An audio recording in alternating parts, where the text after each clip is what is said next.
All right, ladies and gentlemen, boys and girls, children of all ages, we're back for another week of Just a Fan podcast. What's up? What's up? All right, you already know Coach Williams, the Wildcat quarterback that runs this thing, the NFL Encyclopedia, Five Bear, That Direction, Pando 316. Hold on just a second. Oh Lord, here we go. I should put him in the green room because I know he's going to come out here and act a fool. I should put him in the green room.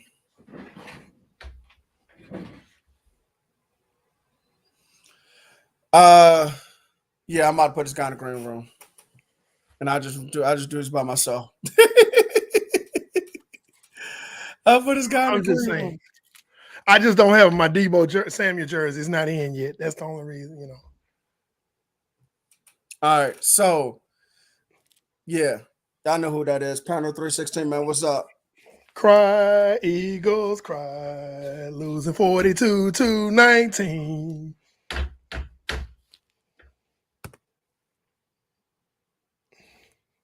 All right, so let's get the show on the road. All right, so we've had a couple signings since the last show, and actually happened yesterday and today. One yesterday, one today. Shaq Leonard is no longer with the Indianapolis Colts, the team that drafted him out of South Carolina State? South Carolina State, HBCU love. HBCU. In the second round, he was a Eberflus draft pick. He is now a Philadelphia Eagle, signing with them yesterday after clearing waivers last week. Adrian Amos, safety, got put on waivers late last week from the Jets, clear waivers, and now he signed with the Houston Texans today.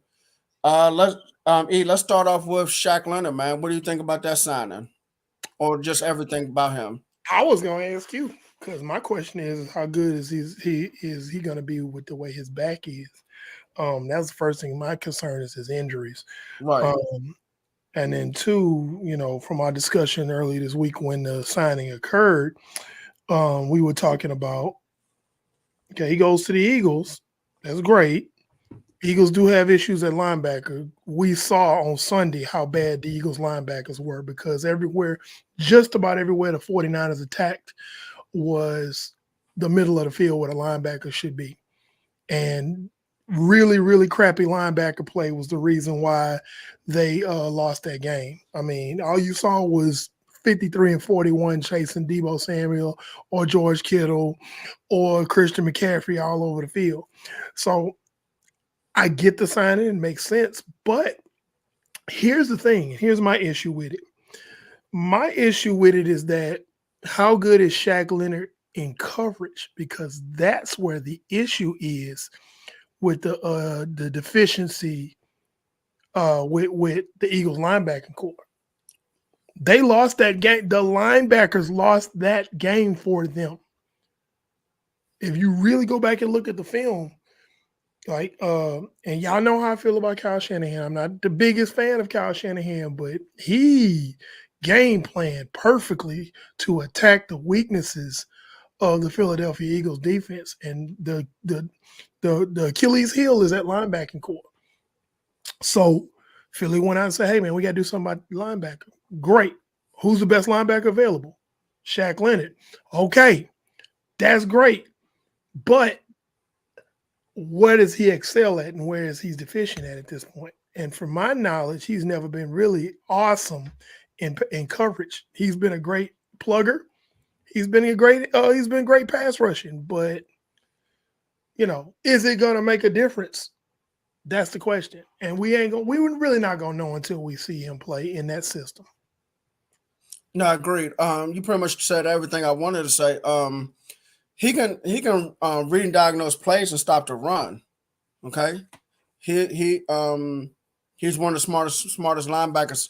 I said that he's a I don't know if I said in the beginning of the show, said in the green room, he's a April flush draft pick. So those kind of guys, those kind of linebackers are going to really be smart. I remember him. I remember Eberflus being in Dallas. We had some smart linebackers in that time frame, from Anthony Hitchens to Sean Lee, amongst others. So, but like you say, he can stop the run, rush a passer, but as far as coverage, not his strength at all.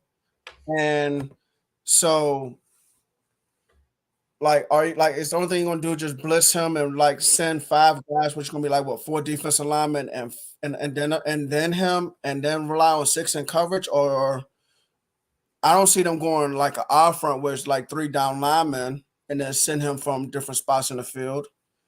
Because to me, that would completely change who you are on defense. Your structure. So that to me that doesn't make sense.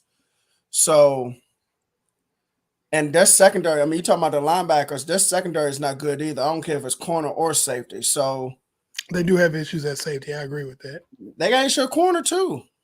Both corners to me, in my opinion, they got issues just behind the defensive line. That defensive line don't get to the quarterback, they in trouble. And this year they have not been able to get the sacks that they were getting last year.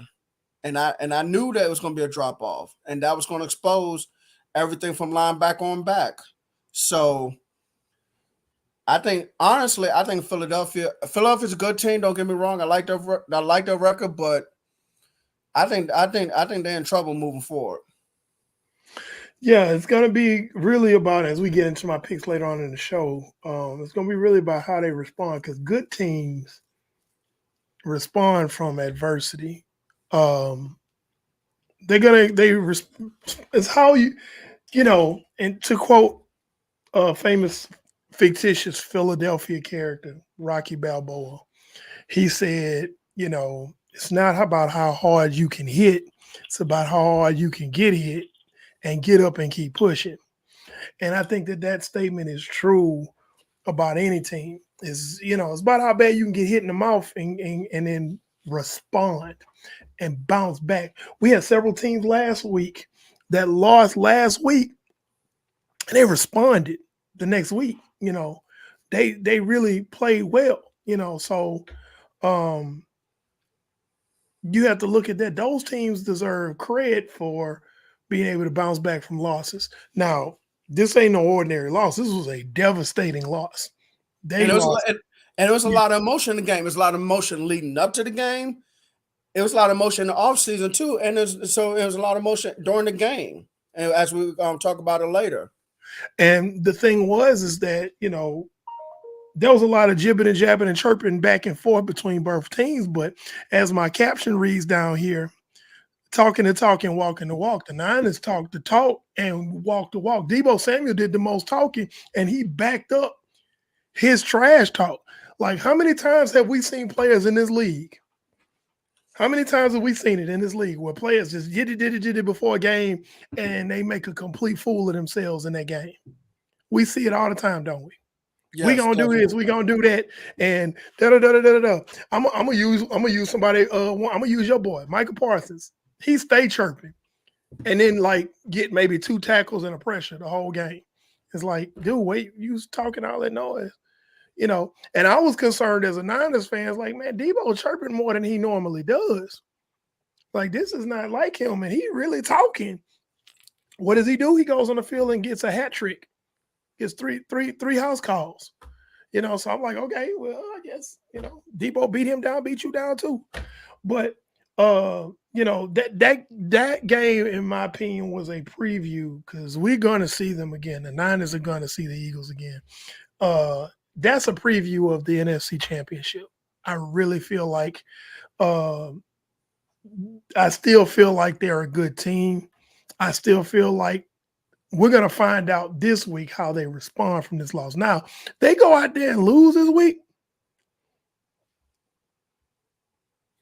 I'm just saying, you know, we had to look at them a little bit differently. We do.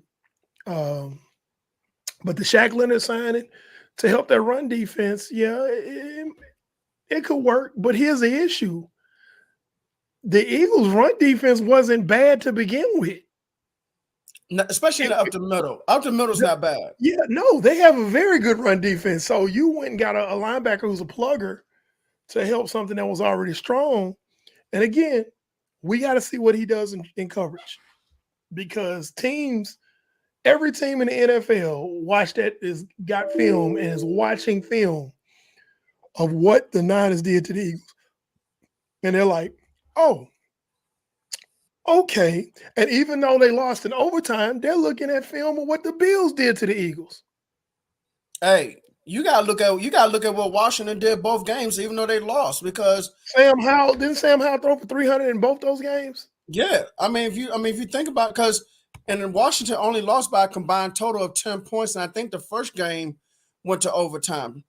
And you got to look at what Dallas did to Philadelphia, only losing by 5 points in that game. So there's plenty of film to go back and look at. Buffalo, Dallas, 2 Washington games, and that's 5 games worthy of looking at. Yeah, absolutely. It's we're gonna see what Philadelphia is made of this coming week. Not just this week, but the next coming weeks, because basically you had an NFC Championship rematch that you didn't just lose, you got dismantled. For 3 straight quarters, you got curb stomped, Philadelphia. And we got to see how you're going to respond to that. This is a team that Philly was saying, they're whiners, they're this, they're that, and we're so much superior to them. You had a healthy Philadelphia team playing a healthy Niners team, and the Niners dominated them. And I want to be clear. I'm not just saying this just because I'm a fan. Yes, I got the jersey on right now, but I want to be clear. Right now, the Niners are the best team in football. They're the best team in the NFL right now until spoken otherwise. If the Eagles want to reclaim that, they're going to have to bounce back by beating the division rivals in the Cowboys, who have not beaten a team outside of the Seahawks, which is a 500 team. That's the first team they beat with a quote-unquote running record. If you're going to be the big bad dog at the trough and you're going to talk the most noise, you got to back it up. Again, talking the talk, walking the walk. So the Eagles are going to have to respond, or everybody who watches the NFL, with the exception of the Eagles fans, they're going to be giving the Eagles a side eye. And I know that it's an uphill battle. This is going to be a way to prove that they legit, because you're going into Dallas. I want to say the last 5 times they played in Dallas, they lost, I believe. I think the last 5 consecutive times they've lost to the Dallas Cowboys in Dallas. And here's the thing. Jerry World for the Cowboys is just like the link to the Eagles. Dallas get all the calls. We saw that in the Seattle game. Okay. So Dallas is going to get all the calls. So Eagles, you don't have the officials on your side, even though, like, I'm just using the example in the Niners game, Lane Johnson false started at least 4 times on one of their touchdown drives. They would have never gotten the scoring range if the officials would have called it. They called it once, and it backed them up just a little bit, and they kept on going. But this dude, he was trembling behind Chase Young and Nick Bosa coming off that edge. He was in the backfield before the center even moved his hand, and they never called it. And I got people who don't have a dog in the fight that was watching this game. They don't care about the Niners or the Eagles either way. I had friends of mine like, hey, man, the Eagles tackles are false starting. Ain't nobody calling that. They get calls in Philly. They're not going to be in Philly this week. Dallas gets calls in Dallas. So it's an uphill battle for the Eagles. So in order for them to respond, they're going to have to overcome the Dallas Cowboys, who Dak Prescott is playing the best football he's played in probably, 4 years. He's probably playing the best football. He's an MVP candidate. I'm not going to sit up here and say he's not. He's a little bit behind Brock Purdy in MVP odds right now. But Dak Prescott is playing the best football of his career, probably, and the Eagles cannot stop the pass. That's the problem. Mm-hmm. And you're going to Dallas, where you're not gonna get a single call. In fact, you're gonna get called flags thrown on you for stuff you ain't even do. Darius Slay sneeze on CD Lamb, they gonna call pass interference. Okay, so yeah, this is going to be a statement game for the Eagles should they be able to pull this out. But I'm not going to foreshadow my picks until the end of the show. But it is definitely a statement game. This is a statement game for the Dallas Cowboys as well, because again, they have yet to beat a team with a winning record. You beat a 500 team. This is going to be my time. Now Seattle had a winning record before they lost the game, though. Yeah, but what's their record now? 500. Yeah, but that's now, not before the game. I did count Seattle. I did. Okay. Mm-hmm. But on the flip side, Dallas struggled to beat Seattle. They should have dog walked Seattle. They were at home. We're getting calls out the wazoo and only won 41-35. That should have been 41-6. That's what that score should have been.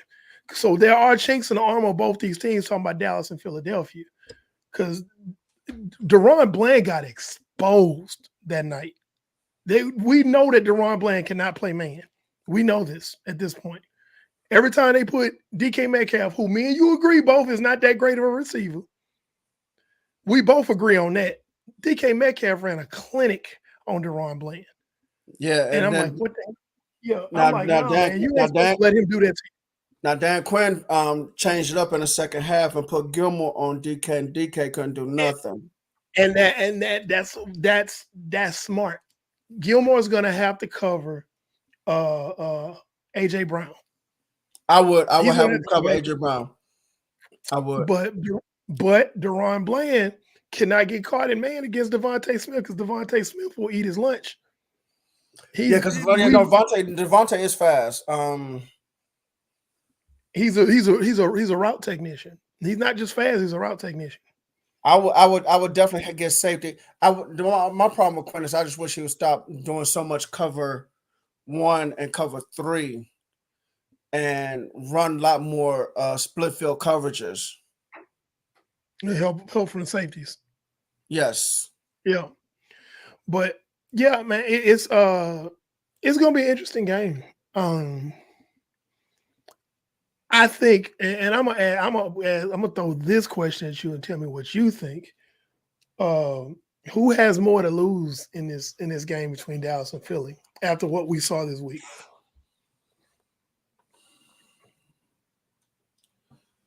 You just sit up, because you just disappeared. I just saw a brick wall. You did a Homer Simpson meme when he go back in the bushes. That's what you just did just now.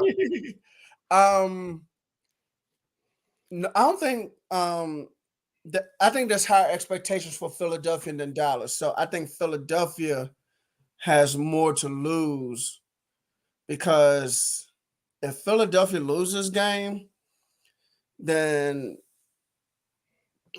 there's going to be so many questions about Philadelphia moving forward, regardless of how they finish out the season. There's going to be a ton of questions. Okay, well, I'll counter with this, though. And you're not wrong. I don't disagree with you there. But if Dallas loses at home to Philadelphia, wouldn't you say that that's more damning to the Cowboys? No, it continues the narrative of them saying, "Well, you can't be good teams." No one has any expectations for Dallas anyway. So I disagree with that. No. I'm not talking about you. I'm talking about, like, when it comes to when national media gets on TV and that camera's rolling live, the expectation for Dallas is not high at all. Especially when it comes to team like Philadelphia, they don't believe in Dallas. They believe in San Francisco and they believe in Philadelphia. If Philadelphia loses to Dallas, that's going to cause way more of an uproar than Dallas losing. People are like, "Oh, okay, it's just the Dallas Cowboys. Keep it moving." We're laughing, poke fun at them, ha ha ha, and then whatever. I disagree with that, and here's why. Here's why. If you go look at power rankings, come out every single Tuesday. Yep. In every power ranking that I have seen, the Dallas Cowboys are listed as a top 5 team in this league. Okay, so fine. You can't say national media is like, oh, Dallas they just trashed it, this, that, and the third. You can't use that narrative. But there's a difference between power rankings and people talking. Well, I ain't talking about people talking because idiots talk all the time. I'm talking about people who do this like us, who do this for real. People who do this for real. People okay, like. But let me ask you a question. Who is people listening to more, them or us? Everybody listens to the pundits. That's why they get the views. That's why people watch. That's why our subscriber list is going up. Everybody, 95% of Americans are out here, sitting here echoing what is being said on these different shows. That's all.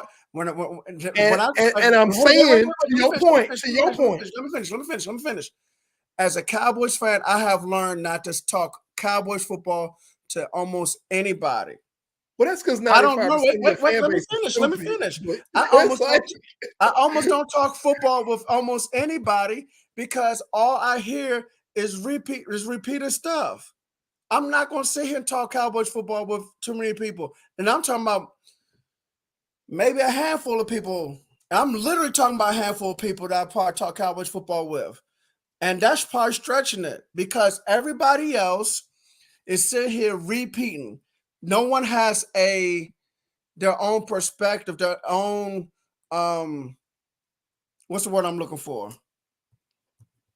I want to say legitimate view, but they just don't know how to have their own opinion about the Cowboys. They just sit here and copy.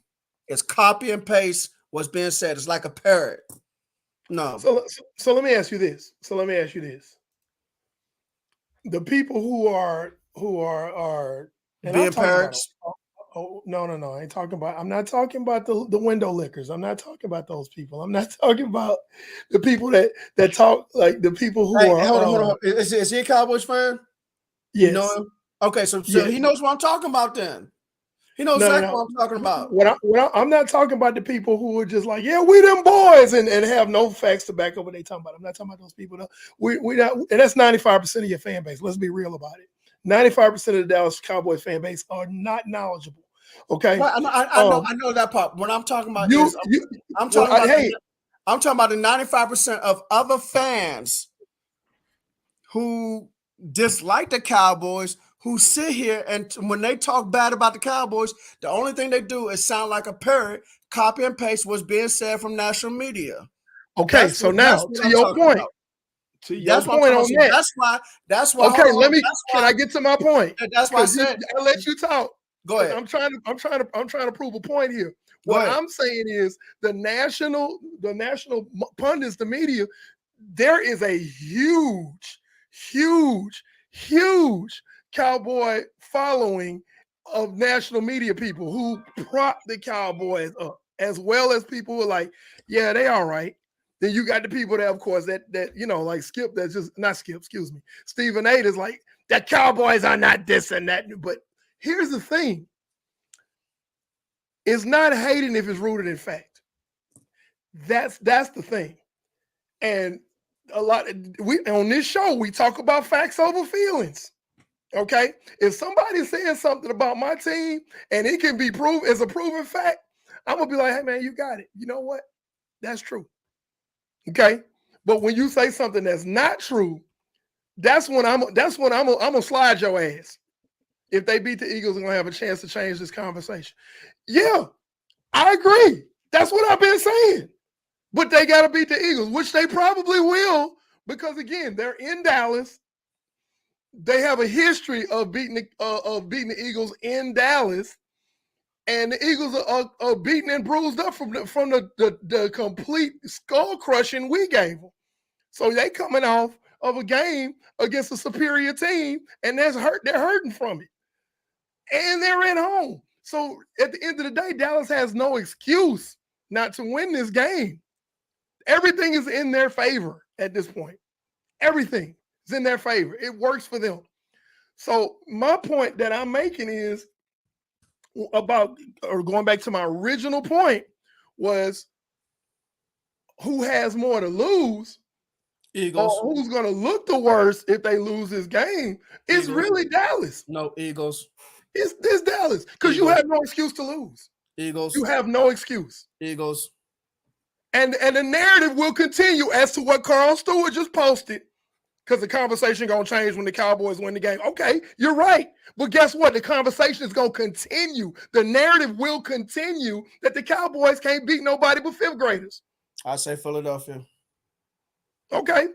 You can say that, but watch what the talk going to be. You lost at home.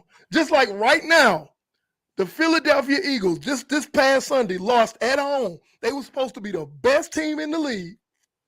Thank you, Damari. Anybody who thought they were the best team in the league were wrong. I already knew that before the game even started. You missing the point. No, I know that. We don't care about what you're saying. What I'm saying is, we talking about, our opinion, your opinion and my opinion right now on this podcast don't matter right now. I know it doesn't. I know it doesn't. I'm talking about the that's why we need more views, everybody. We need way more views, because we are good at what we do. So what I'm saying is, just like everybody is saying right now, the Eagles, the talk was the Eagles own the Niners. The talk was the Eagles, you know what? And I agree with that. But like, hold on, let me get to that thought in a minute. Because yeah, they got to prove it now. Because the Dallas got a gauntlet they got to run. Okay. And you know what? If they are able to win most of those games, I'm gonna be like, okay. You still can't beat the Niners though. But I'm gonna still be like, okay, you proving that you can beat some good teams. Because this is put up or shut up right now. But what I'm saying is, initially, going back to my previous point, I'm using the Eagles as an example. The Niners weren't supposed to win that game if you let the narrative tell it, except for Vegas had as a 3-point favorite, But the Niners weren't supposed to win that game. You own the road. It's a hostile environment.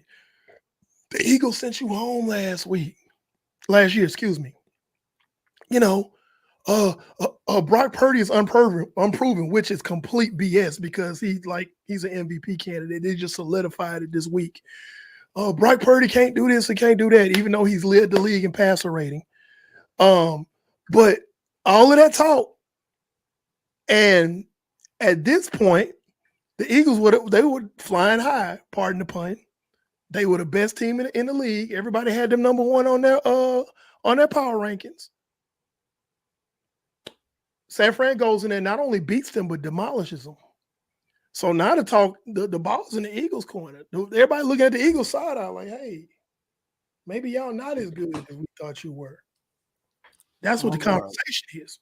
So again, the Dallas Cowboys are in the same position this week as the Philadelphia Eagles were last week. All right. They're going to have to show and prove. All right. So, ladies and gentlemen, boys and girls, I put a poll up while Eric was finishing up his statement. Who has the most to lose? Philadelphia Eagles or Dallas Cowboys? It's now in the Facebook. It's on the Facebook page.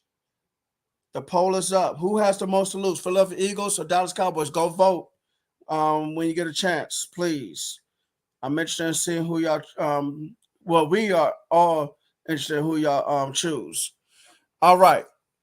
Now, moving on. Another signing. Adrian Amos leaving the New York Jets, feeling like he probably was going to win a Super Bowl there. wanted to go to some kind of contender, ended up in Houston. And if That's you that's if you if you believe in PFF, Amos is the fourth best graded run safety in the league. Eric, talk to me. that is an underrated signing. Facts. It's a very underrated signing. It flew under the radar when Adrian Amos became available on the waiver wire. My eyebrows were raised because I actually wanted my team to go ahead and grab him because here's the reason why. Where was Adrian Amos? New York Jets. Who's the coach of the New York Jets? Robert Saleh, What was Robert Sala's job before he was a coach of the New York Jets? defense coordinator for San Francisco. Excuse me. So he knows the System. hmm. Who's the coach of Houston Texans? D'Amico Ryans, What was his job before he's a head coach? defense But he's coordinator for San Francisco 49ers.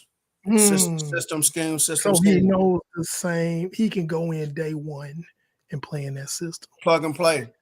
He can plug and play. Now, here's the thing. D'Amico Ryans is already shaping and molding that defense in Houston. Mm. Houston, they're streaking right now. They're playing some extraordinarily over their head football right now because they won 3 games last year. They've won 7 and finna win some more before the season is over and could quite possibly, going in talking about injuries, should Trevor Lawrence be down much longer, they could possibly win the AFC South. Forget the wild card. Okay, the level of football that he has his team playing, that's still an undermanned team. They still are not, man, they still hadn't peaked yet. That's the thing. They haven't reached that final form like they say in Dragon Ball Z. Okay. You have Petrie and you have Ward as your safeties. Okay. The issue with Jimmy Ward has always been injuries. He's in and out the lineup. When he was in San Francisco, that was the thing. He was in and out the lineup. But now you're 3 deep at safety. Yeah. And then it gives D'Amico Ryans, who's extremely creative as a coordinator of defense, it gives him options because Jimmy Ward is versatile. There's an opportunity to possibly have all 3 of these men on the field at the same time, which is dangerous. You can have Petrie playing safety, you can have Amos playing safety, and Jimmy Ward, before he came to Houston, was a slot corner / safety for the Niners. Mm-hmm. So now you got 3 high-level players on in your secondary playing, along with Derek Stingley, who's been phenomenal this season. That's problems for the rest of the AFC, the rest of the NFL. And it's a highly underrated sign. And I was just like, oh my God. Like, he went to where? He went where? Okay. Yeah. And again, the Texans are streaking right now. So that's a term of the, well, I'm just paying bills right now and I'm getting by and I got a few little dollars after I pay all my bills. Now it's, oh shoot, I got a couple $1,000 left after I done pay my bills. We finna go to the club. Because that's adding Adrian Amos, that's what it did. So it's a very underrated signing. Definitely. Extremely underrated. This is not, hey man, we need to fill our practice squad. We need some more special teams guys. No, I'm more interested in the Adrian Amos signing to Houston than I am in the Shaq Leonard signing to Philadelphia, to be honest. Because they can do some stuff. They can do some stuff with that guy immediately. Immediately. He could be an immediate impact. So yeah, it's very interesting. Yeah, man. I mean, for real. I mean, again, man, you said it all, just like Shaq Leonard thing, man. 3 safeties. If Ward gets hurt, you're not gonna skip a beat. Amos knows the scheme already. He's gonna be able to stop the run, which means Ward can play. Like you say, he can play slot corner as an overhang. Very good. Very good slot. But he can also stay deep as like a 2 high type of deep because you can keep Amos around the box as an overhang to manage either C gap or contain.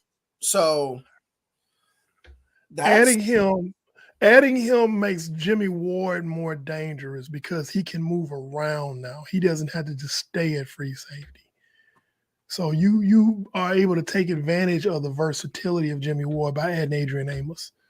It's man, yo. Yeah, no. Houston did get better on defense immediately. They got better on defense immediately. And the thing So is, like Houston has not reached its final form yet. I know. Like it's people are not really paying attention. It's like, okay, it's kind of like when we talked about Detroit. Hey man, you're not paying attention. Mm-hmm. The only difference is I think Stroud is already better than Goff. Oh, absolutely. Absolutely. Stroud is better than Goff at this point. They making it work with Goff in Detroit, and it's working. But Stroud he's a next level player. Yeah, and CJ Stroud has defied. He's exceeded expectations for a first year quarterback. That is going to be something to watch for the next 10 years. I pray to God we get to watch it for 10 years of Trevor Lawrence versus CJ Stroud, man. That's going to be interesting. That's definitely going to give us 10 years. Give us 10 years of greatness in that division of two quarterbacks. All right. Yeah. Speaking of Houston, who was it they beat? Denver. The Denver Broncos. Another quality victory. And look, that's a quality win because Denver's not nothing to sneeze at because Denver has gotten better. And I'm gonna tell you something. And I read this on Friday from Bucky Brooks on the Scott's Notebook. Sean Payton has really changed the culture in Denver. He has set the foundation. His vision is out there. He got rid of freeloaders. When it comes to their on-field play, if you're not buying in, you out. So Sean Payton has got those guys winning, and they ran into Houston. Now, Denver's starting to overachieve, so they probably a little bit ahead of schedule too, but just not strong enough to beat Houston yet. But it took him a while to get off the ground. That's what hurt them earlier in the season. Yeah, was what's hurting them. And now everything is starting to gel. It's late. Yes, it's very late. They can still make a push. Yeah, but it's going to push for 7 it's going to be more pressure. Yeah, it's going to be more pressure on Denver because of what the failures they had earlier in the year. Mm-hmm. But yeah, I have complete faith in Sean Payton that he can 180 that franchise. I think he almost already has. But like I said, Houston beat them. That's a quality victory. Now Houston lost Tank Dell for the season, unfortunately. So we'll see. That's a huge loss, and wide receivers are not readily available to replace that kind of production. Now, Nico Collins had a huge game this past Sunday, and we'll see how that goes moving forward. That's that.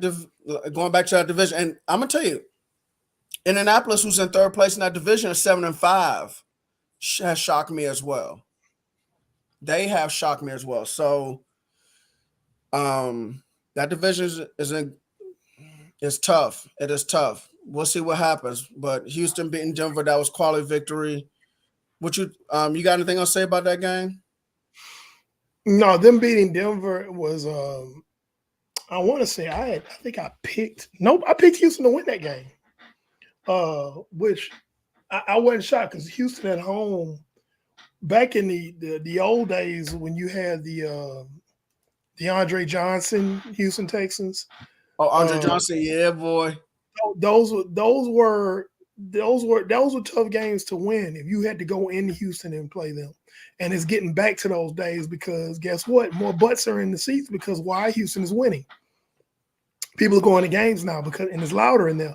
So to win in Houston, Houston winning, adding all those people in the stadium, it's a tough stadium to play in. And it's to the point now they don't even open the roof anymore. They just play with the roof open, the roof closed all the time. So that noise is just a big old echo chamber. Yeah, So it's not easy to play in Houston, and that's why I picked Houston to win that game. But let's not sleep on the Denver Broncos because I think they're on their way. I yes. think they're going to jail again. Not gonna foreshadow my Picks. picks. But yeah, I got a lot of faith in Denver. Oh yeah, I think the AFC, loaded. what we have seen, be real with you, what we've seen, the things that have transpired in the AFC is wide open because of injuries, Yes, because of emergence of teams that we didn't think were going to be very good. man. All of those factors are playing in. So you got teams that we didn't think were going to be very good that are better than we thought they would be. You have Yes, teams that we thought would be very good, but now have had catastrophic injuries, especially at the quarterback position, and they're or suffering. And then you have teams who we thought would be very good that wound up not being very good at all, and nobody's hurt. Buffalo, I'm looking at you.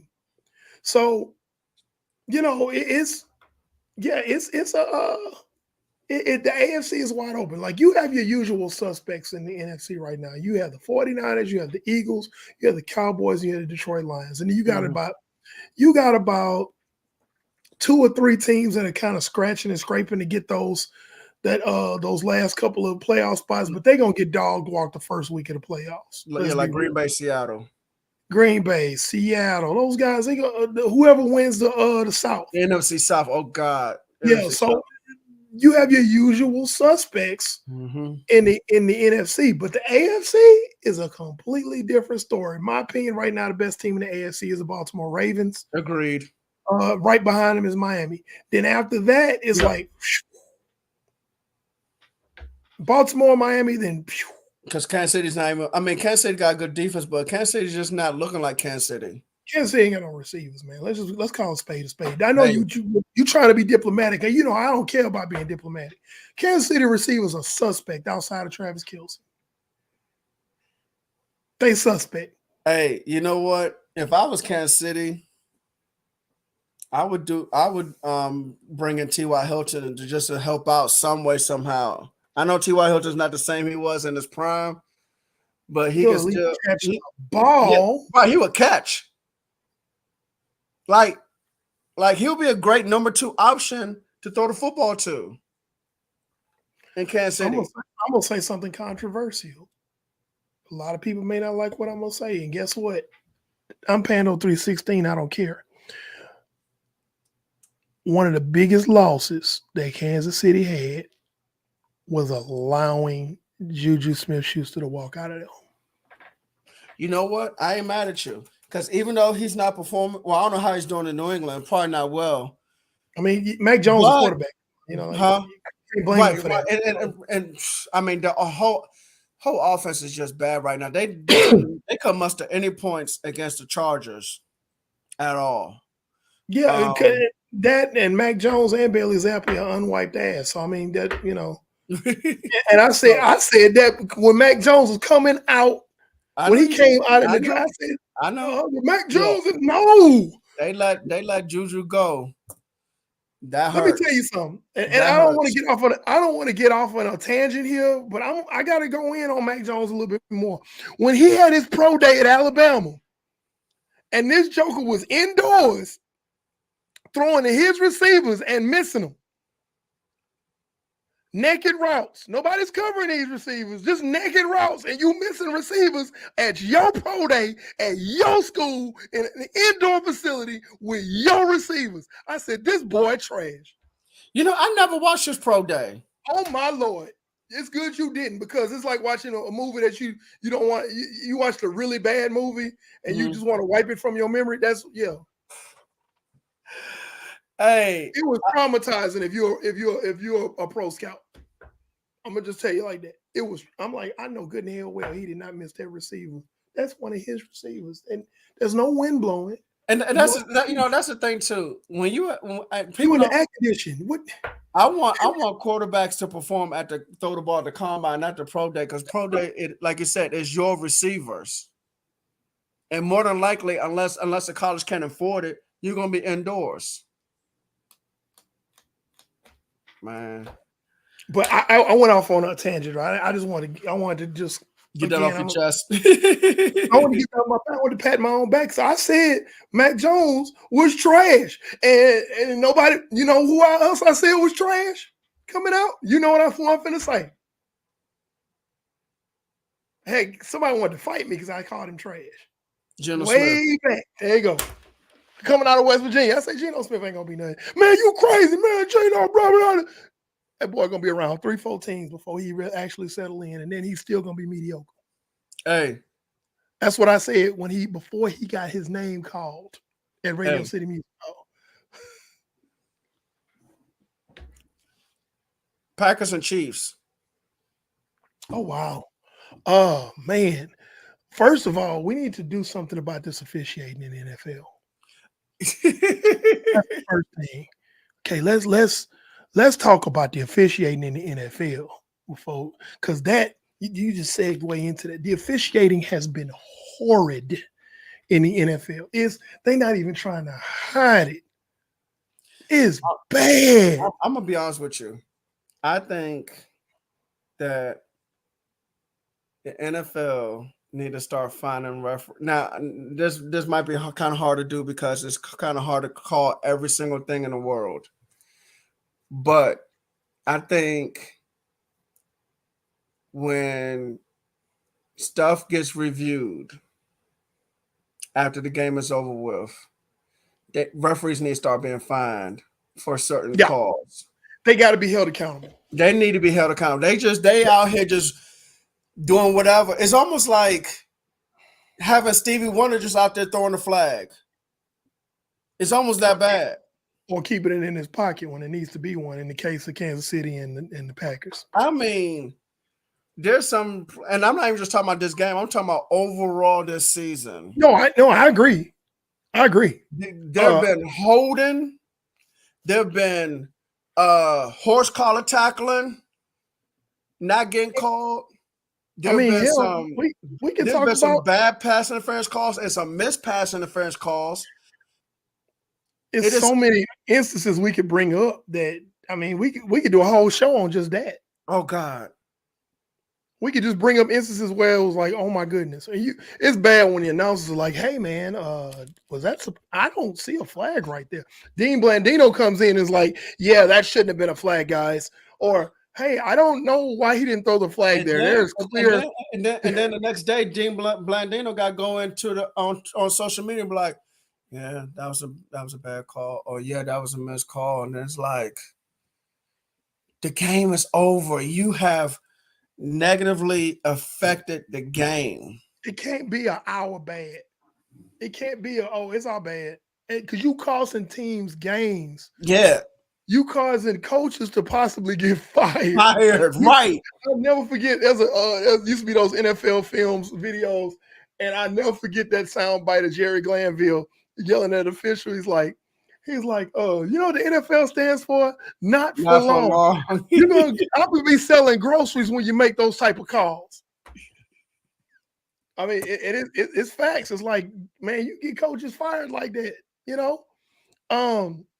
There was an egregious pass interference in the fourth quarter, you know, and it was like, how do you miss that? Like, oh Jesus, don't put that foolishness up there no more. Don't push that up there no more. We are talking about 2023. Take that foolishness off my screen. Okay, we talking about 23. I swear to God. I'm gonna start filtering the comments because the foolishness don't need to get put up here. They're talking about some dance card. Everybody can't.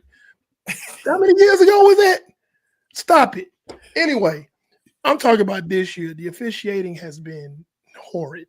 No, it really has, man. It's terrible. And it has an effect on games, and you know people are like, yeah, this, but it also, give you another side of the scenario. You have people who will, when they team lose, they're gonna cry about the officials. And sometimes it don't even be bad officiating in that, but because there's a precedent of bad officiating, they can just go and jump to that. But yeah, the officials did it. Nah, man. That dude really did. He really did interfere with him. Like that. Or, they kept the flag in their pocket because they let them play. They were both hand fighting on that play, or this, that, and the third. That's why I made it a point. Give you a prime example. Just talking about my team. The 49ers crushed the Eagles Sunday. We won the game. So when I go in talking about the officiating, there's more credibility to my complaints about it because, like, if we'd have lost the game and I'd have said something, you'd be like, "Oh, Eric, you just mad because y'all lost." No, the officiating was terrible in the whole second half of the Eagles Niners game. Lane Johnson and I cannot pronounce the left tackle's name. Oh, don't even worry about it. I know what you're talking about. But they were both. Oh my God, go back and watch it. I'm pretty sure the NFL Network is going to replay the game. Watch the second half of that game. They were false starting. They were starting early every passing snap in that second half. They got called once that entire half. It was that bad. And I'm just like, I just bring it to attention because, I don't sound like sour grapes because we still skull drug them. But when you bring that up, after you won a game, it has more credibility. But people are going to do that. Oh, we lost because of this, because the officials did such and such. It is something's got to be done. I know that there's an evaluation process in the NFL about their officials, but I think there needs to be more stringent penalties. There needs to be more stringent penalties for officials who miss blatant calls. Like New York has got to do more. They got to do more. You want to throw Dre Greenlaw out the game and throw the security guard out the game. Now you ain't throw a player for the Eagles out the game. You threw out Dre Greenlaw. But this dude ain't had no business on the field putting his hands on the player. But New York called in and said, "Hey, eject Dre Greenlaw." We still won the game. But had we lost that game because our leading tackler was out the game. You know what I'm saying? That could have been catastrophic. But I'm gonna get off my soapbox because we can both get on our soapbox about officiating, and this ain't the last time. We're gonna keep the soapbox in the rooms. We both want to step up on it before the end of this season because I guarantee you, as sure as I'm sitting here, there's gonna be another game. It'll probably be this week. It's gonna be another game with a bad call or a bad no call. But I digress. Packers, Chiefs. The Green Bay Packers are a team on the rise. They're starting to gel. Jordan Love is looking really good. We've already talked about what's going on with the Chiefs. Like the receivers are not as reliable. Exactly. Patty Mo's trying to do the best he can. The defense is playing great. Now, granted, they lost. I don't know if Nick Bolton's going to be back this week, but they had lost Nick Bolton early in the year. Drew Tranquil came in, played admirably, but he got hurt in that game against the Packers. And it seemed like the defense just crumbled because they're green dot guys. You got the guy that's getting everybody lined up, right? You lose him. You bring in the second guy. He's pretty good at getting everybody lined up. And then you bring in the third guy. Yeah, you're going to have problems on defense. Because it's like bringing in a third-string quarterback for your defense. So, are the Chiefs a good team still? Yes. But they got to figure some stuff out, man. Yeah, they do. They got to figure some stuff out. Because there's some games that they should have won. This one here, I still feel like they should have beat the Packers. If that call would have been made, it's first and goal at maybe the 5, maybe? Right. Yeah, and the way Pacheco and them were running up, Pacheco got ejected the last 50 seconds of the game, but it was hilarious. They could have ran that ball in from there. So, but yeah, that's the Chiefs got to figure out some stuff, and the Packers are on the rise. They haven't arrived yet, but they're gonna make some noise before the season's over. They're already making noise. They're already making noise because they're beating two. They're gonna hurt some teams' playoff chances. They 2 weeks in a row beating two teams that are upper echelon teams in the Detroit Lions and the Kansas City Chiefs. That's impressive. You can't shake a stick at that. It's like, okay, not bad. We're gonna be watching your career with great interest, Mr. Love. Maybe that's what he needed. Maybe that's what he needed to be just sit for a couple of years behind Aaron Rodgers. So, but yeah, on to the next one. Your team versus the Eagles. Well, I said a whole lot about that already. If you gonna talk the talk, you got to walk the walk. Debo walk the walk. Brock Purdy is the clear cut MVP favorite until proven otherwise. There's still a lot of football left to play, but he is leading in almost every category in passing. And people will try, well, Jimmy Garoppolo, y'all want with Jimmy Garoppolo. Let me tell you something. Jimmy Garoppolo has never led in QBR, passer rating, yards per completion, and I really want to talk about that. Air yards per attempt, because the argument about Brock Purdy is, well, he dinking and dunking, and they getting yak yardage. He's leading the league in air yards per attempt, meaning the ball's in the air, okay, for some yardage for a while, okay? And guess what? Fun stat, that's the highest yards per attempt in NFL history in the last 3 or 4 weeks. That's a real stat. There have been 8 games that have the top passer ratings this season. There have been, regardless of games, regardless of quarterbacks, regardless of teams, 8 games with high passer rate, the highest passer ratings, right? Brock Purdy is in 4 of them, of those 8.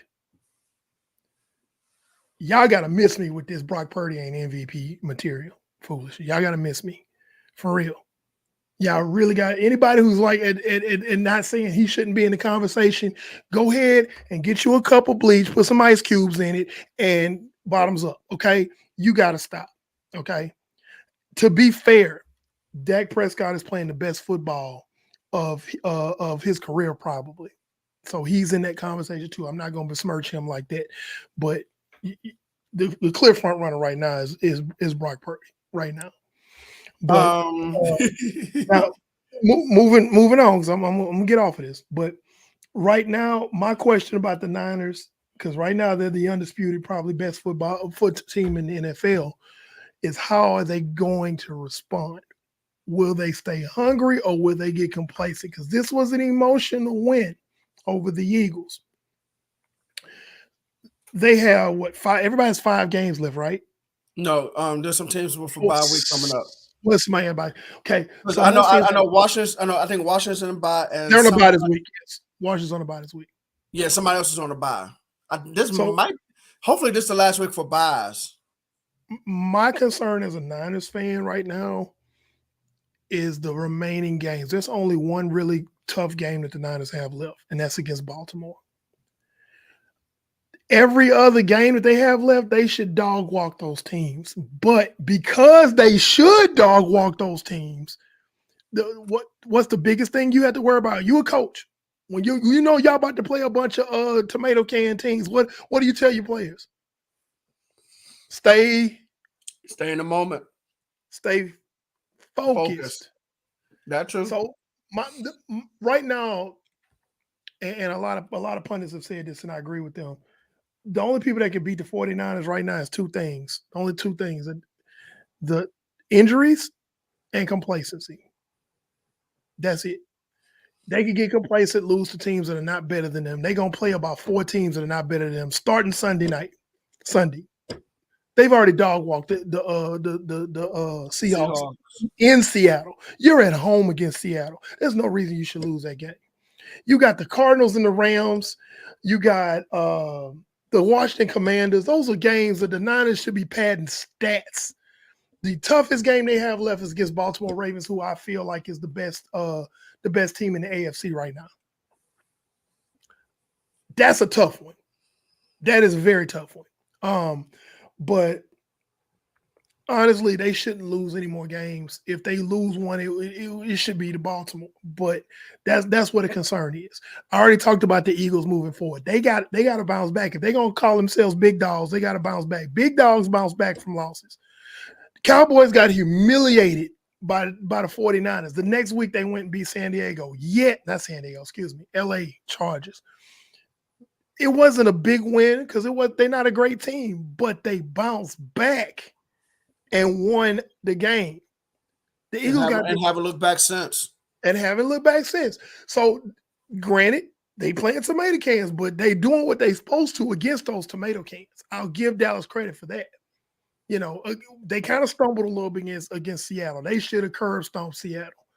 They started feeling themselves, which around this time of year, every year Dallas starts to do that. They beat a bunch of bad teams and they play a kind of good team, and they usually lose to a team like that they should have beat. That's a kind of good team. Well, they passed the test on last Sunday. Was that Monday night? Yeah, I believe that was Thursday night. Thursday night. They passed the test because that was a team that they normally lose to. That's a team they normally lose to, and they pulled it out because Seattle was on their tail. So this Dallas team is a little bit different this year. They got a little bit more gumption, but they still got to prove that they can still beat a good team. Hey, you know what? I wonder if that was somewhat of another trap game because they were probably more so focused on Philadelphia than Seattle. Now, I can't call it a trap game because just like you said, Seattle's had a winning record. Yeah, I guess you're right. So a trap game is when you play. A trap game is like the Niners got like 4 trap games before the season's over. Because every last one of those teams, the Niners should curb stomp. Those are trap games. When you playing somebody that like my son's 11 years old. He come in here, Daddy, I want a box. And he knocked me out. Doggone well. You know what I'm saying? That I'm supposed to knock my son out. I'm supposed to be taking it light on him because I know I can whoop him. You know what I'm saying? So those are trap games. You can't call Seattle a trap game because Seattle was a prove-it game. Even though they was only 1 game over 500, it was still a prove-it game. And that's question mark still because, again, this was a team Dallas was supposed to crush, and they just won by 1 score. They made Geno Smith look good. You know how hard you got to work to make Geno Smith look good? I'm just saying. No, I get it. And so, again, I went all the way around the block to go to the house next door. So we talking about Niners and Eagles. Niners, this is a trap game coming up against the Seattle Seahawks. This is a trap game because they've already beaten Seattle by a huge margin. They've already come off of beating the quote-unquote best team in the NFC. This is one of them games where they could get a little too complacent and start playing sloppy. And next thing you know, Seattle walking out of there with a W. They can lock up the division with this game. Yeah, there's like 10 different playoff scenarios for the 49ers. Yep. I was like, goodness. Mm-hmm. So, but hopefully they'll have the mindset, hey, man, we can lock this division up if we go in here and just handle business right quick and stay healthy. Hopefully they'll have that. It depends on what the coaching is doing and what the team – the leaders of the team right now, the emotional leaders of the team, Deebo Samuel, Trent Williams, those are emotional leaders. They lead the team out. It ain't even the quarterback that lead the team out, even though he's a team captain. It's going to depend on what it's going to really depend on how they respond. Because you can respond negatively from a big win, just like you can respond negatively from a big loss. So that's the question mark. So I'm sorry, let's move on because I spent too much time on that. No, you good. All right, so we decided to we said earlier this year that after week 15, we would do top 5 teams. It's not after week 15 yet. However, right now we're going to do our top 5 MVP candidates up to this point. E, who do you have from 5 to 1? 5 to 1. I have starting at number 5. I have Tyreek Hill. Okay. Now here's the thing. My thing with Tyreek Hill, he plays what we call a dependent position. Okay, meaning he plays receiver. He has to get the ball delivered to him. Right. Okay. That's the problem. If Tua decides to go away from him, if they triple team him and or Mike McDaniels decides he wants to run the ball more in a specific game, and he could, because Mike McDaniels was the run game coordinator in San Francisco before he was the head coach. He's brilliant. So he's on pace to hit 2 stacks. And it looked like it was going to happen. It's probably going to happen. He is having a phenomenal career. but a season, excuse me. But because he has a dependent position, that's the issue that I'm having right there. So, but I still like him fifth. My number 4 is let's do your number 5. Okay, my number 5. I have a two-way tie between Tua and Pat. And that might even be a stretch, but yeah, I got Tua, Tua T and Patrick Mahomes tied at number 5. Okay. I mean, they doing good, but it's not like Mahomes is not. He's kind of underperforming this year, but it's not his It's fault. not like Right. yeah. It's on the receivers. Yeah. Tua, yes, the team is winning, but they've lost to Philly, they've lost to Buffalo, they lost to a couple other teams. I can't even think of who they lost to. So I still have somewhat of a problem with the Dolphins. It's almost like the Dolphins are how people consider the Cowboys not really beating anybody yet. No. I don't disagree with that at all because I feel that way about Miami. Miami is stroking who they supposed to stroke, but the same issue is they're losing to the good teams. Yeah. They gotta win a prove it game. They have to, for me to really invest myself and believe in them. Yeah, they gonna have to prove it. They got to beat a good team. Yeah. So okay. So my number 4 is Christian McCaffrey. Okay. He is the stir that stirs the straw that stirs the drink in San Francisco. Right now, he's running, he's catching. He's over 1,000 yards at this point. I don't think there's any other. If I'm not mistaken, I don't think there's any other running back over 1,000 yards this year yet. Of course, somebody's gonna hit it. I wonder how the running backs are looking this year anyway, because I'm not really hearing too much, unless I'm just Christian McCaffrey is. Well, I know, yeah, we know him, but that's what I'm saying. He's it right now, as far as like the for rushing. For as far as rushing and receiving, I can't pull it up right now, but his yards from scrimmage are ridiculous. His rushing average is ridiculous. I think he's like right around almost 5 yards a carry. Okay. Yeah. So I mean, but we know it's a quarterback driven league, right? So that's why I have him so low. Okay. My number 4 is going to shock a lot of people. Jalen Hurts. Jalen Hurts still? Okay. Number 4. Jalen Hurts number 4 because of record. But I feel like Jalen Hurts has turned the ball over quite a bit this year. He's not performing all that well. He's getting the team to win. But as far as like just sheer numbers and stuff, I got him at 4. I just don't. And I will always be the person to do this kind of stuff by myself, and I don't care. I still don't believe in Jalen Hurts. Never have, never will. But I keep him on number 4. Okay. So for my number 3, right now it's a tie between CJ Stroud and Lamar Jackson.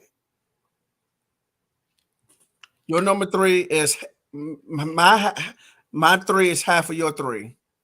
So yeah, CJ Stroud and Lamar Jackson. Stroud is on another level. He's definitely gonna get offensive rookie of the year without question. Yeah. Puka Nacua is probably right behind him for offensive rookie of the year, but I mean, again, it's quarterback driven league. But Lamar Jackson is a stir that straws the drink in Baltimore. I don't think Baltimore is going to have the success that they have. As good as that defense is playing, because their defense is number 1 right now in points allowed. As good as the defense is playing, I don't think they have the success they're having without Lamar Jackson. And with the change in the offense, that just kicks it up a notch. That offensive coordinator should definitely be considered. I think there's a I want to say there's an assistant head coach of the year, but if not, if there was one, he should be definitely be considered for it because he has changed that offense. He has changed Lamar Jackson. That is a different offense, and to me, that hurts Greg Roman because if I'm an NFL head coach, especially because me, I'm invested on defense. If I'm looking for an offensive coordinator, if Greg Roman says, "Hey, I want to be, a candidate for your offensive coordinator," I'm gonna be like, look what happened to you. And yeah, you was, had a great run game in Baltimore. You put up points, but I like what Baltimore's offense look like now compared to what it was when you was there. So, you might get run game coordinator, but you won't get offensive coordinator. Yeah. So so my number 3 is Lamar Jackson. Lamar. Okay. Yeah. That's fair. So my number 2 is Rain Dakota Prescott. Same. I don't think the Cowboys are having the success they have without him. Because quiet is kept. The defense got a little exposed last night. And last Thursday night. And because of that, Dak had to have himself a day. Yeah, and he did. For them to win that game. He and did. If it wasn't for him having a day and then also Jamal Adams not being very great. But he's really not. Honestly, he's a mid. And I know he's not going to. He needs to retire at the end of the season. Yeah, he's. But you let him tell it he's the best in the world. Okay, well, you keep thinking that. But time to retire. But if it had not been for Dak Prescott, the Cowboys would have lost to the Seattle Seahawks. Obviously, it had to be all offense. It got into a shootout when it shouldn't have been. Because Dallas has been leaning on that defense all season long, but this was one of those. That game right there made me say, you know what? I got to give it to Dak. He didn't turn the ball over. Threw for 373 yards, 4 tutties. Was it 3 tutties? Three house calls. It's like, okay, you know what? That's one of them ones where I was waiting to see if he's going to ever put the team on his back. Now, granted, Seattle's got a whack defense, but he did what he's supposed to do. I will say this, though. The defense not great, but that's a great group of DBs. No. Absolutely. So for him to be able to throw the ball against that group of DBs, they're young and hungry. They're young and feisty. But yeah, I was like, okay, this is not the Dak Prescott that we normally are seeing just completely crap the game away. Now, to be quite honest, Seattle's like 25th in defense, but they right now he's got what he has to do to solidify his MVP is he's gonna have to beat some big dog teams, and the big test is coming up Sunday against the Eagles, even though their pass defense is suspect as all get out. Because oh my God, let me see the Eagles. Hold on. Their pass defense. Hold on. I'm fourth worst in the league. Huh? Fourth worst. Fourth worst. Yeah. So 32, 31, 30, 29. 29th pass defense. Whew. Yeah. So he should have a day. You're at home. You're gonna get all the calls, and you playing the 29th ranked defense. 29th ranked defense, 29th ranked pass defense. 29th ranked pass defense, excuse me. And okay, that's what I say. Overall, in terms of yardage, Philadelphia is 22nd. Overall. Golly. Points allowed, Philadelphia is 24th. 22nd in yardage, 24th points allowed. That needs to be a conversation coming up. Not tonight, but that needs to be a conversation tonight. Who you got number 1? Number 1 is Mr. Brock Purdy, man.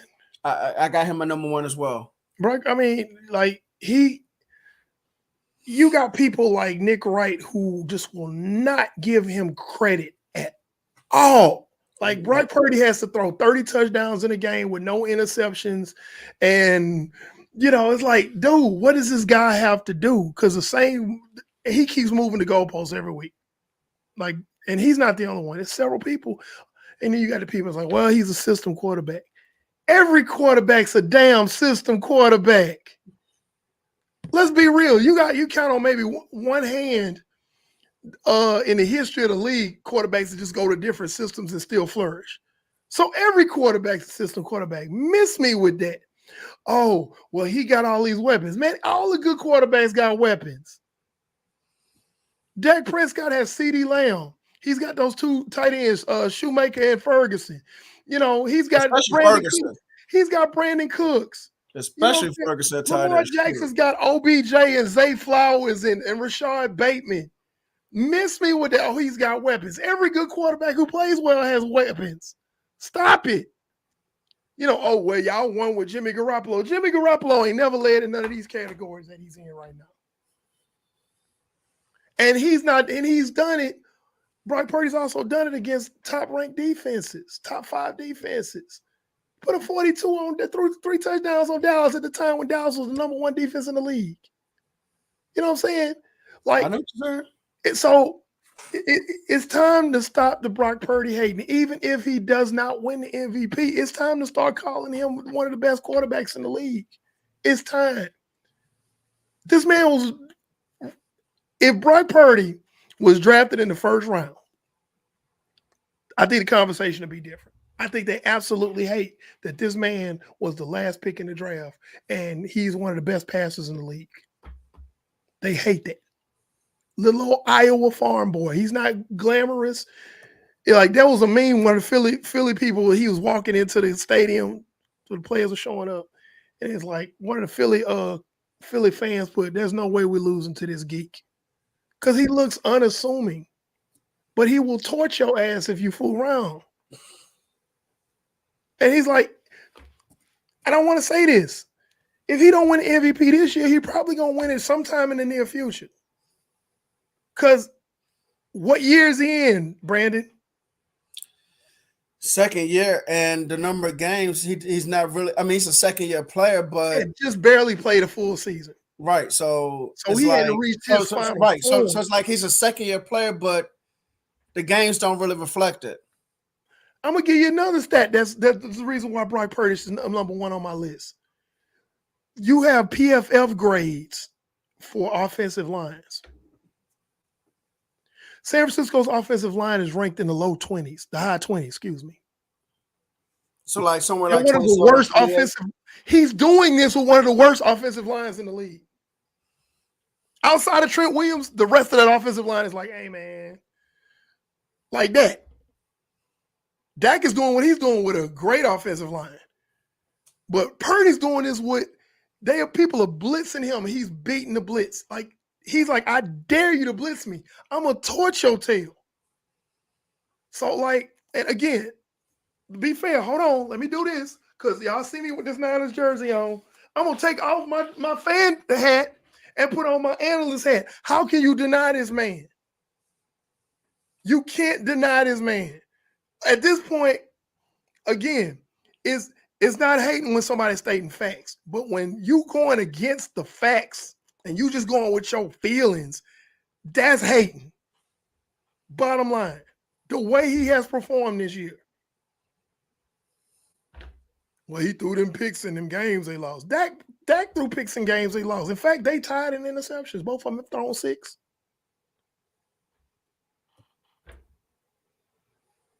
And the only reason why he's thrown 3 less touchdowns than Dak is because the 49ers have a better running game. They run the ball more. But it's time for people to put some respect on Brock Purdy's name. They got to. Oh, I need to see more. What you need to see? What you need to see? Well, I need to see more. Y'all crown everybody else. They do. They crown people less. They crown quarterbacks fast. Hell, what people was crowning Josh Allen.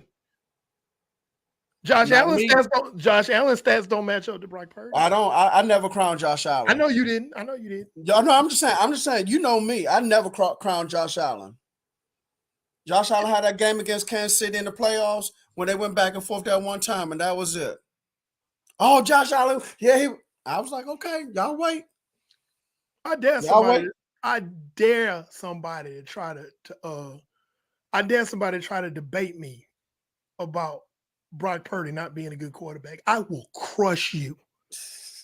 You could talk about this, you could talk about that, and I'm gonna finish up with Pando 316 just proved you wrong. I dare you. So yeah, Brock Purdy is my clear number one until proven otherwise. He's checked all the boxes so far. So, let's go on to the picks, man. Let's go to Pando's picks. All right, so y'all still ain't put my graphic up yet. We got to work on that. We got a snooze fest happening in Pittsburgh. This is the Patriots at the oh gosh, still win this game. Yeah, the Patriots offense can't pull P out of boot without instructions, and they still mess it up. So, and Pittsburgh defense is gonna have a field day against that offense. We could probably see a lot of turnovers. I got Pittsburgh going away.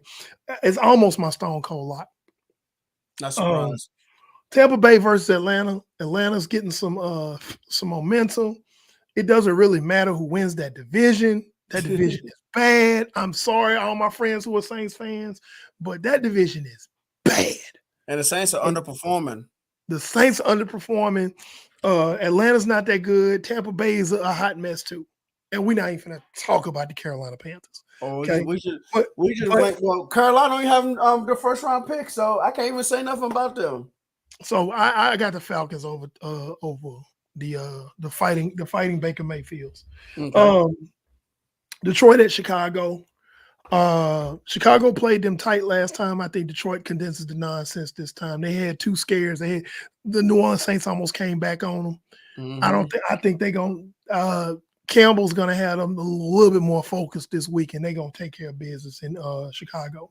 Agreed. Indianapolis at Cincinnati. Originally, I had Indy winning this game, but the way Browning played last night, they could get some stuff done. Balancing that run with some controlled passes, I think Browning can get it done. Cincinnati over Indianapolis. Okay. Yeah. Cincinnati's not dead because of the play of Browning. I think he's solid. Okay. Still proven otherwise. Okay. Okay. Jacksonville at Cleveland. I originally had Jacksonville winning this game. However, Trevor Lawrence has a high ankle sprain because one of his own linemen stepped on him. Mm-hmm. Also, Christian Kirk has a core muscle injury. We don't know how long either one of those guys are going to be out. So you got your number one receiver and you have your quarterback out. And you have CJ Beathard behind a porous offensive line. Yeah, good luck with that one. Miles Garrett might eat. Mm-hmm. The rest of that D line might eat. Mm-hmm. So I'm looking for Cleveland to win off of a lot of turnovers. I don't even think it matters that Joe Flacco's a quarterback. I think Cleveland wins that game and keeps their hopes alive. Carolina at the Saints. That's my stone cold lock. So I wish we could play the that's a hilarious stone cold lock, man. Hey, you might want to write this down. This might be your first stone cold lock where both teams are under 500. Am I right?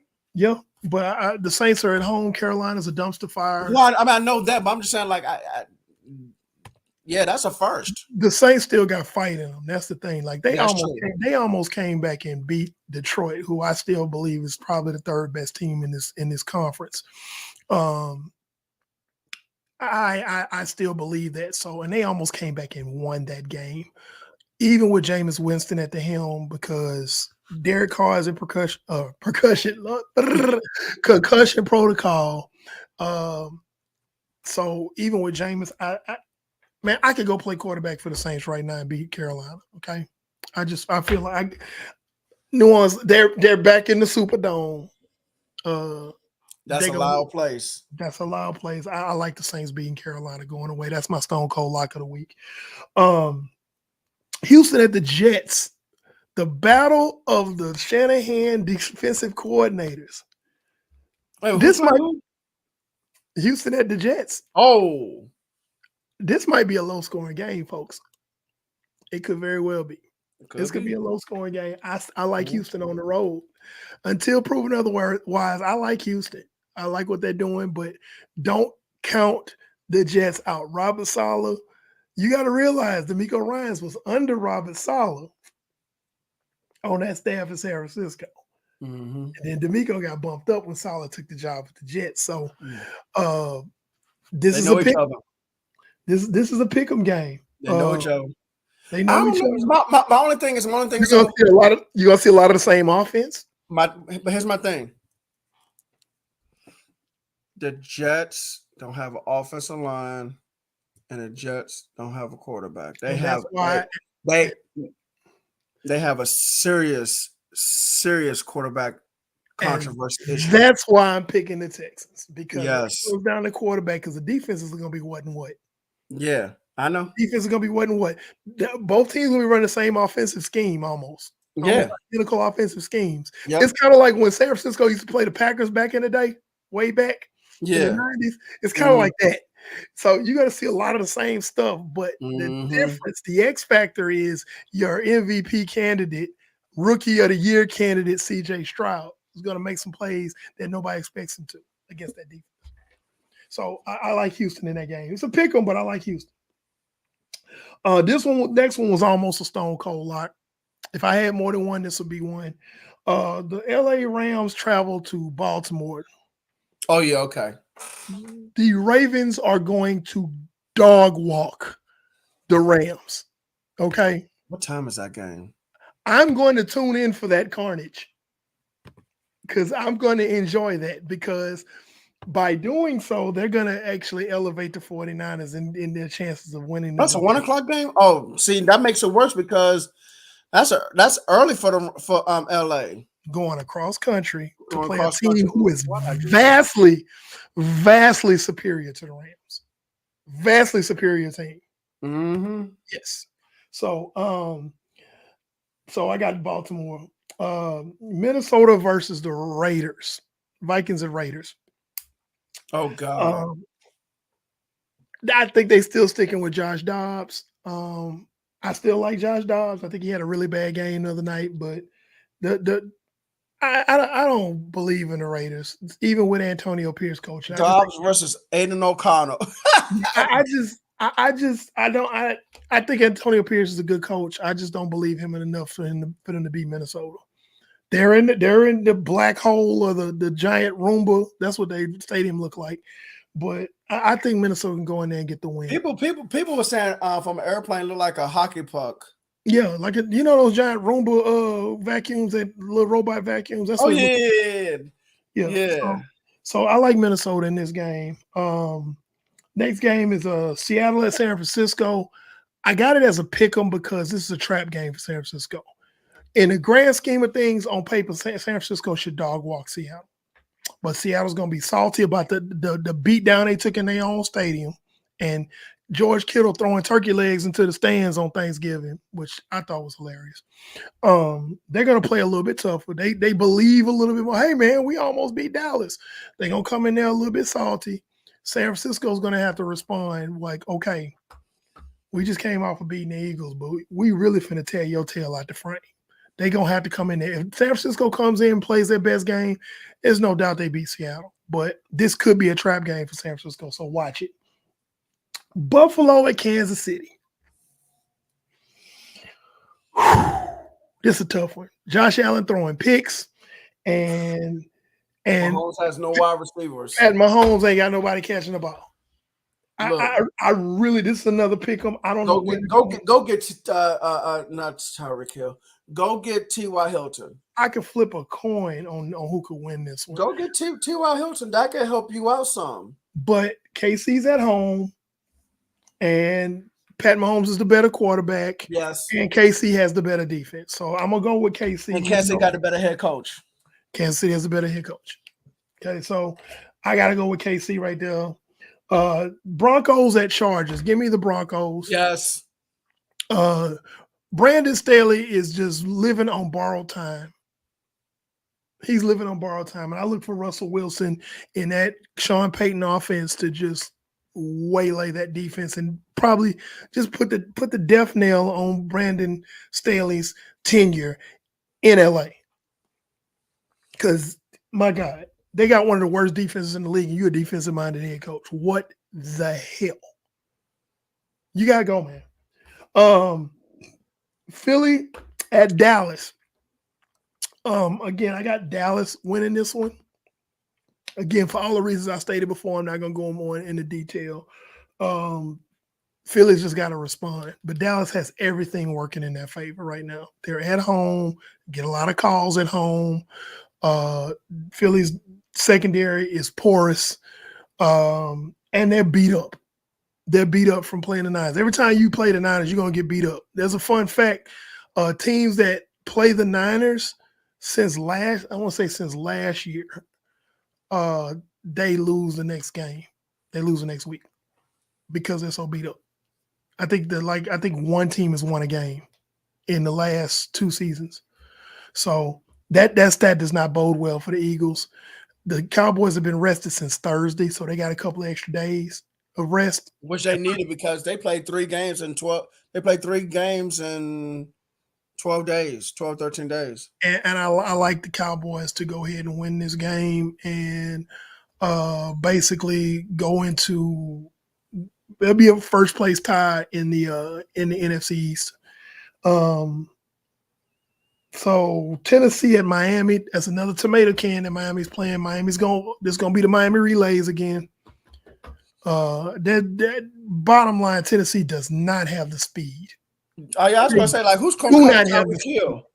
They do not have the speed. I ain't just talking about Tyreek Hill. I mean, I know Raheem Mostert, Jalen Waddle, they don't have the speed to match up against the Dolphins. The Dolphins are gonna have a field day with that. I just heard Derrick Henry is in concussion protocol. We don't know if he's available for that game, so they're not gonna be able to bully and beat up Miami like they should. Not to mention Miami's defense is starting to gel, so they're getting better. I got Miami for this one.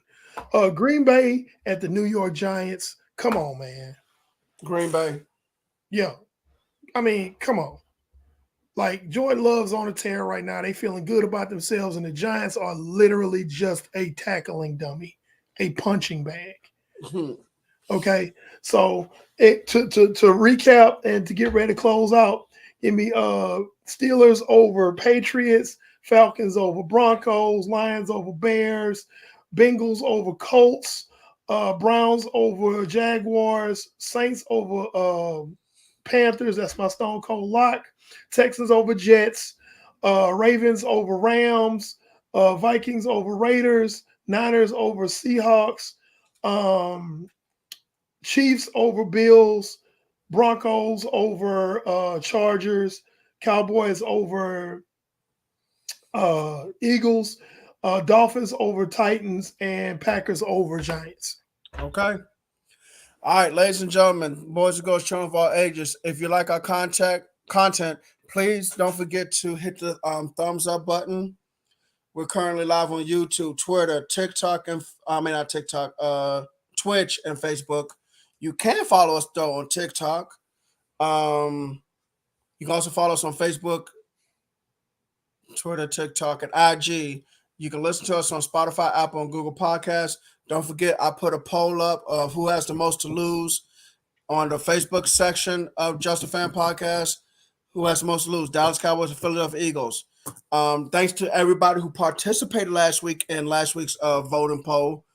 Who's the best team between Cowboys and Lions? I think the Cowboys won that voting list. Between the two, only 3 people voted. So I mean, no, it was 1 to 3. It was single digit voting. We need more. It was single digit voting, but it was 1 to 3. Yeah, it was, and some of those people were us. So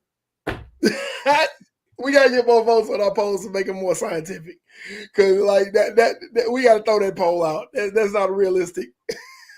That's not realistic. But anyway, thanks for listening to us again. We'll see y'all next Tuesday, covering Week 14 football.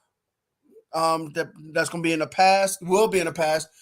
Week 15 football in the future. More playoff talk and other news. Good night. Peace. Peace out.